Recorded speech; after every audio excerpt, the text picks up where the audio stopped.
அஸ்ஸலாமு அலைக்கும். ஹாய், எல்லோரும் எப்படி இருக்கிறீங்க? நல்லா இருக்கிறேன்னு நினைக்கிறேன். Welcome to my channel. இன்றைக்கு நாங்கள் செய்ய போகிற ரெசிபி முட்டை இல்லாமல் கேக் எப்படி செய்கிறேன்னு சரி. கொஞ்சம் இன்க்ரீடியன்ஸ் தான் தேவை. அதுக்கு வாங்க எப்படி செய்கிறேன். ஃபஸ்ட்டு கைக்கு ஃப்ரெஷ் மில்க் 3 கப். நான் எடுத்துக்க ஒரு கிளாஸ்ண்டா அந்த கிளாஸ்ட அளவுக்கு எல்லாமே எடுக்கணும். இதில் இப்போ இந்த கிளாஸ்ட அளவுக்கு 3 கப் ஃப்ரெஷ் மில்க் எடுத்து கொஞ்சம் லைட்டாக சூடாக்கணும். ஆனால் அதில் அந்த பாலில் 1.5 கிளாஸ் சீனி போடணும். போட்டு நல்லா மிக்ஸ் பண்ணிட்டு கொஞ்சம் அடுப்பில் வச்சு சூடு கை போட்டாக்கா சூடு விளங்குற மாதிரி அந்த அளவுக்கு சூடு உள்ள அளவுக்கு மட்டும்தான் பால் சூடாக்கி எடுக்கணும். அதுக்கப்புறம் வேறொரு கோப்பையில் மாவு 3 கப்பும் ஒரு கிளாஸ் மாவு 3 கிளாஸும் 1 கிளாஸ் ருலான் எடுக்கணும். அப்புறம் பேக்கிங் பவுடர் 1 டேபிள் ஸ்பூன் போடணும். போட்டு எல்லாத்தையும் அந்த மஞ்சள் 1/2 டீஸ்பூன் போல் போடணும்.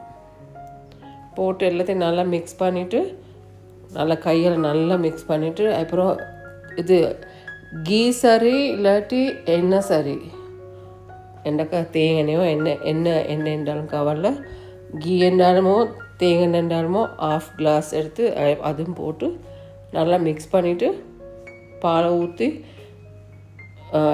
பாலையும் கொஞ்சம் கொஞ்சமாக ஊற்றி மிக்ஸ் பண்ணணும்.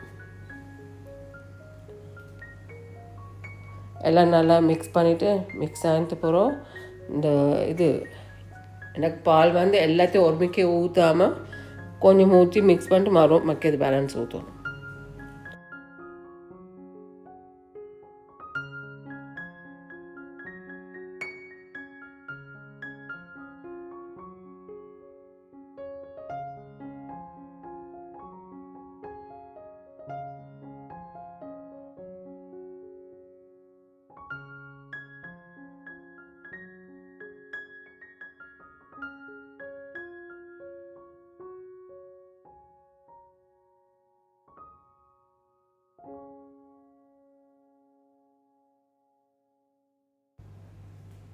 எல்லாத்தையும் நல்லா மிக்ஸ் பண்ணிவிட்டு அதுக்கப்புறம் லாஸ்ட் ஸ்டெப் ஒரு கிளாஸ் ஒன்று எடுத்து அதில் 1 டேபிள் ஸ்பூன் வினாக்கிரி, எந்த பிராண்டுன்றாலும் கவரில் ஒரு டேபிள் ஸ்பூன் வினாக்கிரி எடுத்து அதில் ஒரு 1/4 டீஸ்பூன் பேக்கிங் சோடா போடணும். அந்த வினாக்கிரியில் பேக்கிங் சோடா போட்டு நல்லா மிக்ஸ் பண்ணிவிட்டு இதில் கொட்டி விடணும்.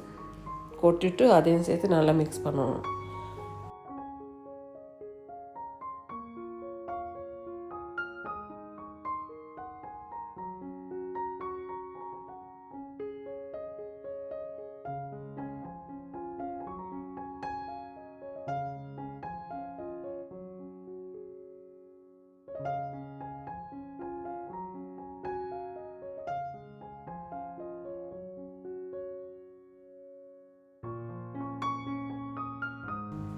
அதுக்கு பிறகு நாங்கள் இனி பேக்கிங் ட்ரே எடுத்து அதில் கீ சரி எண்ணெய் சரி கொஞ்சம் தடவி அதில் கொஞ்சம் கிஸ்மிஸ் இது ஆட் பண்ணணும். உங்களுக்கு இஷ்டம் வேண்டாம் விருப்பம் வேண்டாம் ஆட் பண்ணிடும்.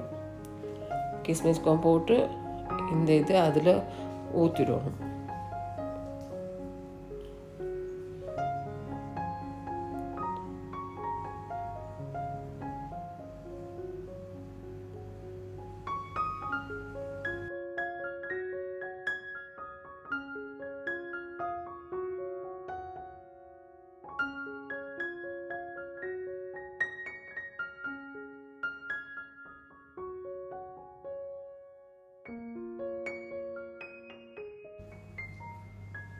எல்லாத்தையும் அதில் ஊற்றிட்டு அதுக்கப்புறம் எங்களுக்கு இஷ்டமெண்ட் அதில் டெக்கரேஷன் பண்ணுறதுக்கு பாதாம் சரி எடுக்கலும் இல்லாட்டி காஜு சரி. இப்போ நான் எடுத்துக்கிறேன் காஜு.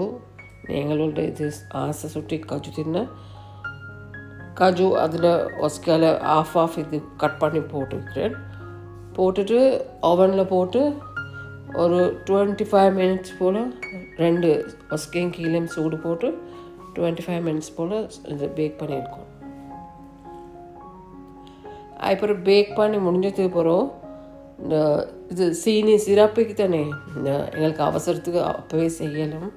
ஒரு ஆஃப் கிளாஸ் சரி சீனி ஒரு சட்டியில் ஊற்றி தண்ணி கொஞ்சம் ஊற்றி லெமன் ஜூஸ் 2-3 ட்ராப்ஸ் போட்டு அதை கொதிக்க வச்சுட்டு அந்த சிரப் தானே இது.